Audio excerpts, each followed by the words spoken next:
নমস্কাৰ যোৱাকালি 5টা বাংলাদেশী আটক হৈছে যে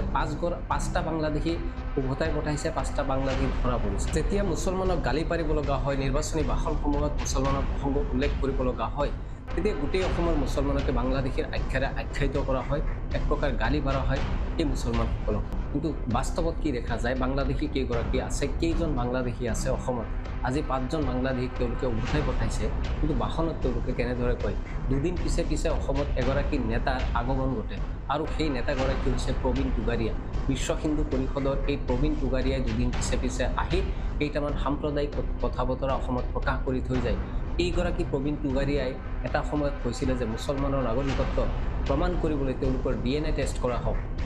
এই কথাও প্ৰবীণ টুগাৰীয়াই কৈ থৈছে যে অসমত 50 লাখৰো অধিক বাংলাদেশী আছে ক'ত আছে সেই 50 লাখৰো অধিক বাংলাদেশী কোন সকল লোকক প্ৰবীণ টুগাৰীয়াৰ নিচিনা ব্যক্তিয়ে বাংলাদেশী বুলি আখ্যা দিয়ে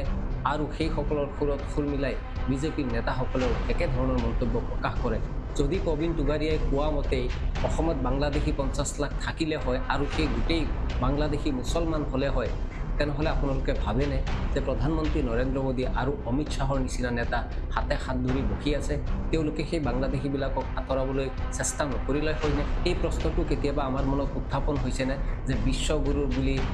জাহিৰ কৰি নিজকে আটাইতকৈ বিশ্বৰ শক্তিশালী নেতা হিচাপে জাহিৰ কৰি পুৰা নৰেন্দ্ৰ মোদীয়ে অসমত যদি লাখে লাখে বাংলাদেশী থাকিলে হয় তেনেহ'লে তেওঁলোকক আঁতৰাবলৈ কি ধৰণৰ প্ৰচেষ্টা তেওঁলোকে নকৰিলে হয় অসমত সংখ্যালঘুৰ ওপৰত মুছলমানৰ ওপৰত নানান ধৰণে অত্যাচাৰ হৈছে নানান ধৰণে তেওঁলোকৰ ওপৰত নিৰ্যাতন হৈছে সেয়া বুলডোজাৰৰ জৰিয়তেই হওক উচ্ছেদৰ জৰিয়তেই হওক বা বিভিন্ন অন্যান্য ধৰণে তেনেধৰণৰ নিৰ্যাতন কৰা হৈছে যদি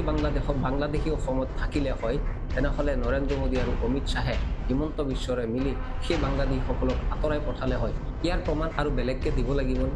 বহুতে হয়তো কয় যে অসমত বহুত লাখে লাখে বাংলাদেশী আছে এটা সময়ত আমিও বিশ্বাস কৰিছিলোঁ অসমত লাখে লাখে বাংলাদেশী আছে কিন্তু NRC হৈ যোৱাৰ পিছত